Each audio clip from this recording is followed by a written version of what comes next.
બનાસકાંઠામાં ઝી 24 કલાકના અહેવાલની અસર થઈ છે। મેરવાડા પાસેના જર્જરિત બ્રિજનો અહેવાલ બતાવ્યો હતો। જિલ્લા કલેક્ટર પહોંચ્યા છે બ્રિજની તપાસ માટે। જી હા, વહીવટીતંત્રની ટીમ સાથે હવે કલેક્ટર પણ પહોંચ્યા છે। વર્ષ 1964 આસપાસ આ બ્રિજ બનાવવામાં આવ્યો હતો। મેરવાડા બ્રિજ ઉપરથી અંબાજી તેમજ વડગામ અને ખેરાલુ તરફ રોજના હજારો વાહનો પસાર થાય છે।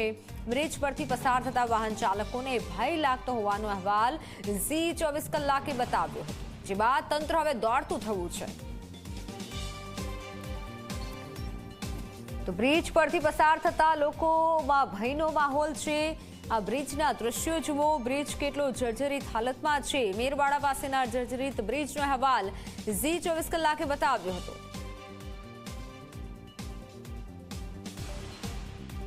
અને સમગ્ર જિલ્લામાં કુલ 149 જેટલા બ્રિજ, માઇનોર અને મેજર બ્રિજ આવેલા છે।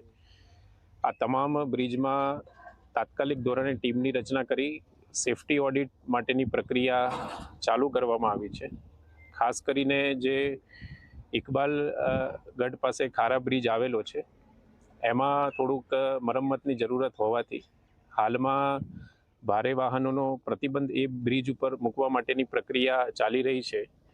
તથા નેશનલ હાઈવે નંબર 58 ઉપર રતનપુર મેરવાડા વચ્ચે જે બ્રિજ આવેલો છે, ત્યાં અત્યારે ટેકનિકલ વિભાગની ટીમ સાથે અમે જાતે સ્થળ તપાસ કરી છે।